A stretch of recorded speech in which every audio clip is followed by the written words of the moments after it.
connecting security solutions with security leaders. Security you should know starts now. Welcome to Security You Should Know. I'm your host, Rich Straffolino.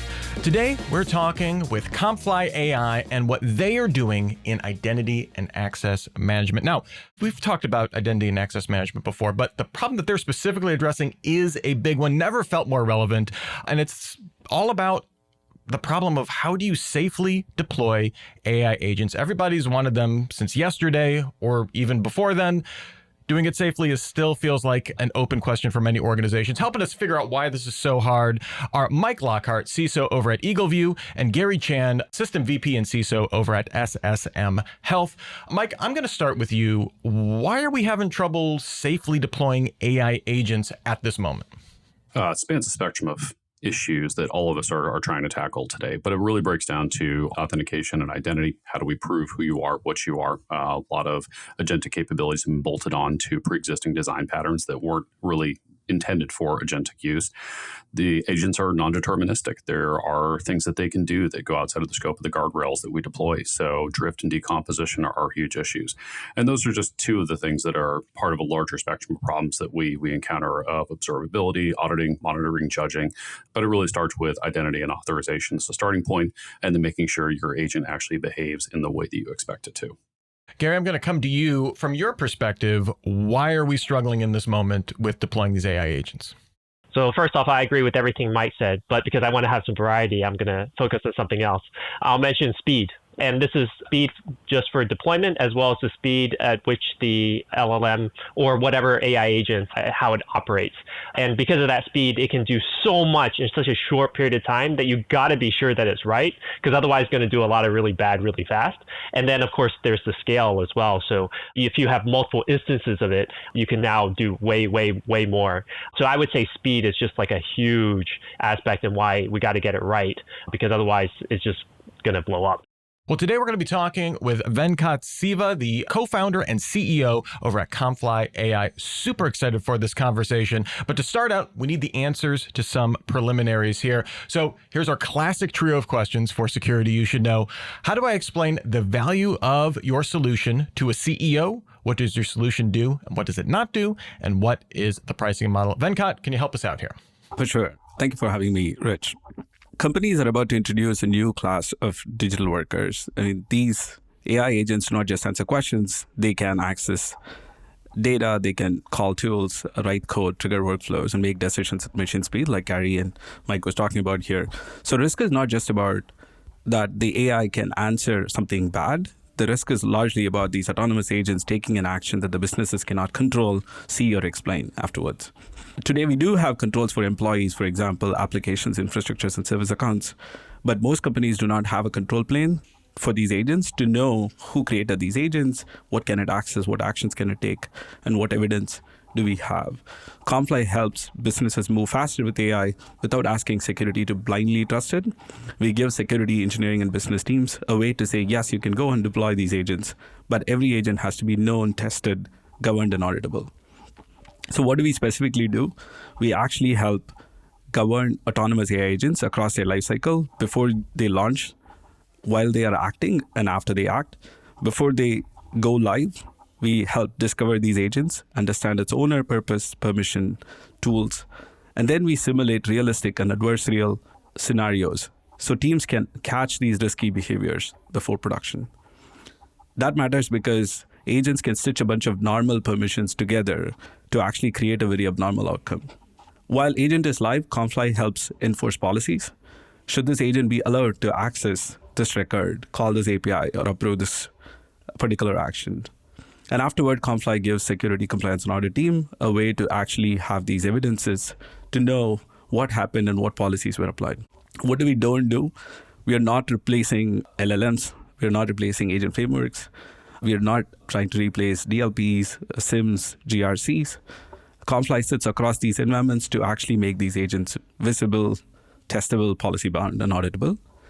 We are also not treating AI governance as a one-time questionnaire.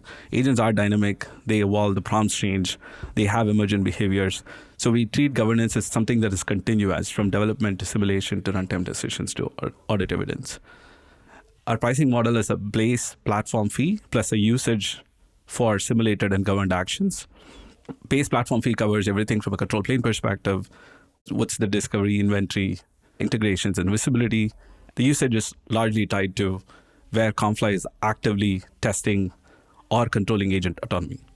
All right, so I feel like we have a pretty good overview there. Thank you so much. I know a lot to go through, but I feel like that really helps kind of know where you're operating. I love the specificity of what you are not doing. I feel like that is so incredibly valuable in this space when it seems like everybody wants to boil the ocean all at once here. So Gary, I'm going to start with you, though. I'm sure you have a lot of questions here, getting into the specifics here. What other questions do you have about what CompFly AI is doing? Yeah, well, I'm going to ask the first question that every engineer is going to ask. Can you tell me a little bit more about the technical architecture? Like, does this sit in the middle, work in parallel? Just help me understand a little bit high level, technically, how this thing is going to work. What we have, Gary, is there is an SDK. It's a we call it Fly Edge. It's a super trivial to sort of integrate with agent frameworks. We support all of the different agent frameworks, not all of them, most popular ones, right? Like LangChain, LangGraph, AutoGen, Crew AI, and a few others. The engineers add it as a dependency and drop a single line so that we start to understand this agent deeply. And these information go to the cloud so that we can start to assess these agents, understand these agents. What are the tools call it has? What data does it access? What skills does it have? And what we do is we start intercepting these calls at the time the agent is making an action. Either it's a tool call or LLM, and then actually see, should we allow this or not? Right? Like, then how we do that is basically a gateway that is constantly verifying policies on these systems.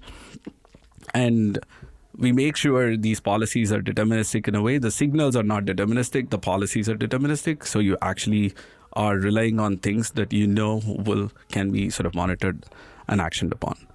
Just one quick follow-up. So let's say that it does a block. So can I go in and find out why it blocked it? Like, is there some sort of explainable, does it have an audit trail, for example?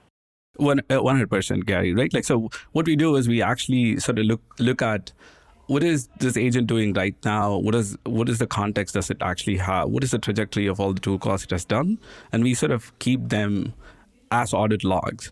And the policies that we are basically looking at, and the policies that is allowing it to allow or deny, right? Like especially if it's denied, we kind of exactly capture like why it's denied and what time, and create this immutable log that can be used by audit and compliance and other teams as well.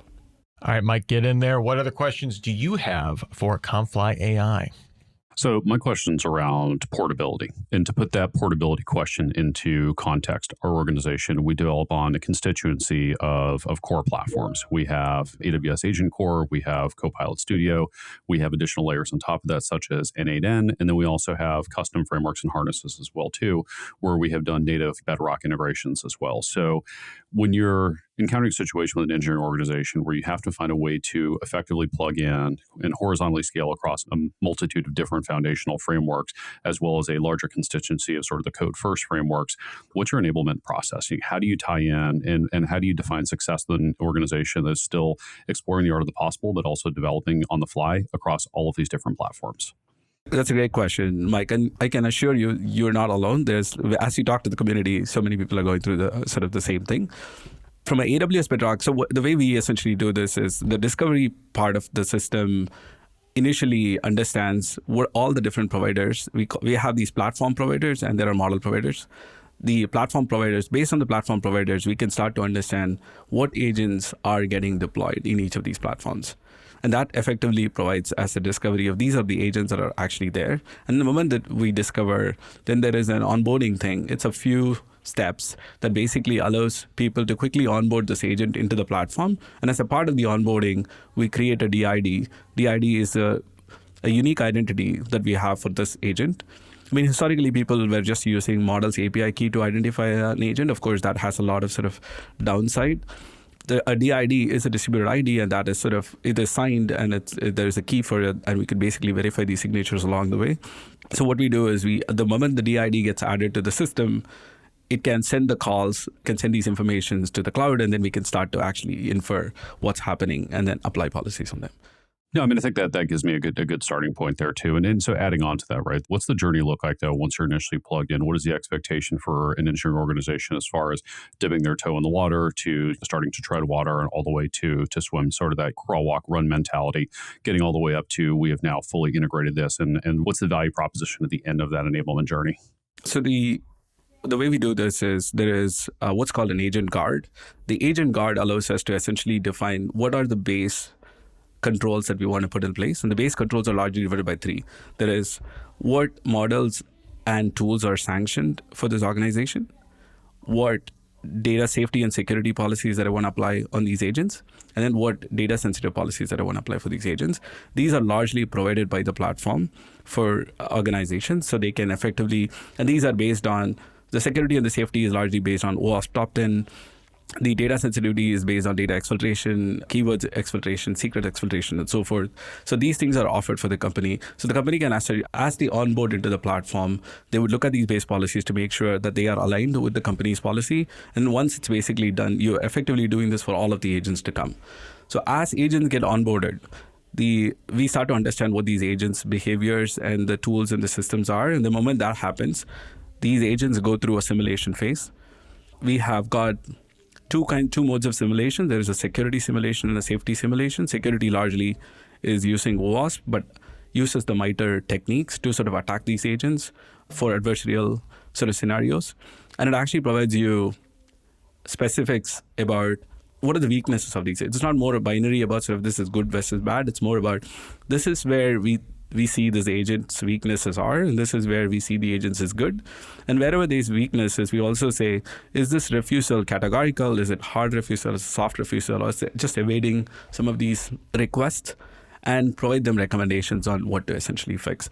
And some of these fixes could translate to potential policies that are specific or controls specific for this agent, versus it could be potentially be an application that you want to apply across all of the agents as well. So the moment you do the simulation, you understand the developer could fix a few things, the security team could fix a few things, and then the actual guard essentially picks up, and the guard essentially has this baseline and agent-specific controls. And that's how you continue to sort of really make sure this agent is behaving the way it should be. I'd like to dig into that a little bit more. So if I were to give a policy, right, and it runs it against it, CompFly will do all that and it says it's good or bad, or maybe not good and bad, but it gives that analysis, right? How do you know that it's correct? Is there some sort of validation where a human kind of looks at it? And if so, does that mean that your team always has to be part of it? Or is this completely autonomous? Like, how do you know that what it's doing is right? The base policies are specific policies. Like I said, this is about sort of PII. Are there like specific PIIs going out or not? Are there keywords? And is there jailbreaking? Is there prompt injection and those kinds of things? Those are pretty sort of standard ones. And then for agent-specific ones, Gary, these ones are largely tool-specific and in some cases sort of LLM-specific. So we sort of intercept these things before and after tool calls and before and after model calls. So in tool calls, we actually show recommendations of, based on the behaviors that we have seen or based on the simulations that we have run, we think these policies actually help you guys, right? And those policies effectively are like there, and then it's effectively a prompt where it tells you why it basically thinks those policies are good ones for these agents, and people can work with the system to sort of really make sure that these policies are accurate. And then the moment the accuracy happens, we actually generate code behind the scenes to make sure that these policies can be applied before tool calls. I think the interesting thing with tool calls is tool calls have structured schema for what goes in and what goes out. So, and of course, with the context as signal that we essentially get, we can apply these things at runtime. And of course, people can actually test them, right? Like there is a playground that we essentially have for each of these agents where you can actually test these policies before you actually say, yep, I want to publish these policies out to this agent right now. So here's a follow-on question to that then. From the policy aspect, how much governance can CompFly provide for agents that also have code execution capabilities? To put that into context, if you have an agent that is helping to develop, say, like, geospatial referential code for a customer that has complex questions, right, very relevant to some of the things that we do inside of our platform here, how would you assure that there's good governance controls and good policy controls there to make sure that code development, execution, and destruction is safely governed? Just to understand that question, Mike, better. So this is effectively an application that is providing code to build these applications that are geospatial specific, am I right? Yes, that's correct, right? So we have a new product that we're launching, and we're in the geospatial space, and our agents do a lot in that particular domain. So part of that is helping answer complex questions, right? And it goes beyond that too. It could be internal tooling as well, where you want agents to be able to help address code development, right? So maybe low hanging fruit where you have agents that maybe are writing some code changes for PRs, need to do some safe space explosion. We obviously want that to stay constrained, right? And this is where the autonomy component really comes into play with these LLMs. You are effectively delegating power to them to do things on your behalf. And that power spans a broad spectrum, one of which is writing code. Now certain platforms like Agent Core provide some safe spaces, but other places don't. We also just want to think about where we draw boundaries and limitations. So it's understanding, if or how CompFly comes into that picture, or if it doesn't, also just understanding sort of where the threshold lies. No, for sure, of course. I think code execution has a bunch of different sort of variables in it, including sandboxing, sort of where this is run, because this is sort of generated code in that sense. We are not focusing on sort of code sandboxing for code execution. What we can do is sort of make sure that when the agent is generating a code, there are plugs where you could plug in to basically say, okay, this is a code. I mean, the good part with code is when the code is generated, it is deterministic at the end of the day. The code essentially works or doesn't work. But the functionality of the code itself, I think this is something that we'll potentially need to work with you a little bit closer to sort of understand this use case a little bit deeper.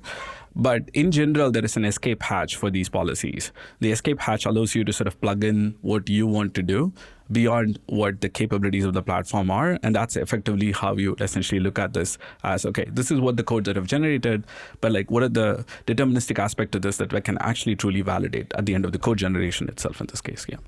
I've got a question. How do you discover autonomous agents or shadow agents? So do I need to know about it and then tell CompFly, or can CompFly go out and find all the ones in my environment? Yeah, that's a great question, Gary. So there's no one vendor that can actually discover these shadow agents 100% today in the market, and we are not an exception in that case. I think what we can is there is sort of known unknowns and there are sort of unknown unknowns. I think we go after the known unknowns. That means these agents, let's say, if they are largely deployed in a cloud environment or in a platform provider's environment, like say, let's say AWS Bedrock in this case, or OpenAI directly, or Vertex, or one of these, then we can sort of identify those because we have hooks to those platforms to actually go and identify those. But if somebody is running an agent, let's say an OpenClaw on their local laptop or a MacBook, then we won't be able to sort of do that today, right? So that's something that we're not going after today. Who's watching the watcher is my question, right? And so there's this delegation of authority with these platforms now, CompFly and others, that we're asking them to help make sure that we're behaving in a safe way. But I just want to get an understanding at a high level, and not so much platform level trust, but just your design modalities and like how are you assuring that the things you're building are going to be trustworthy and provide the governance that we're expecting, are not going to introduce new potential undue risk into our organization? Yeah, that's a great question. So from a deployment perspective, I mean, we are, of course, doing our SOC 2 from a certification perspective. But beyond that, I think the folks that are developing this are sort of really industry veterans that have essentially worked on regulated industries in the past. So we are making sure our environment is sort of really constrained from a security and a safety perspective. But in addition to that, from a deployment perspective, the key components of the data plane can actually be deployed in a bring your own cloud. Effectively, you could effectively give you a cloud and we can start to deploy our data plane there. That's how we are sort of trying to protect this. And most of the way that you provide access is through workload identity. So that means you still hold a way instead of sort of really giving us keys. So we make sure that workload identity is potentially the way. That's the way we are effectively going forward for getting access to your environment and to actually discover things and apply policies. All right, Venkat, what's one thing we didn't ask about that we need to know about CompFly AI? Yeah, I think the big part of this is, I think if you look at traditional AI governance typically starts with sort of policies and then goes to questionnaire and then an approval flow. I mean, they're all important, but they're not just enough for agents. And agents take actions. We talked about how sort of emergent they are with sort of tools and the way they touch systems. So governance has to be closer to runtime.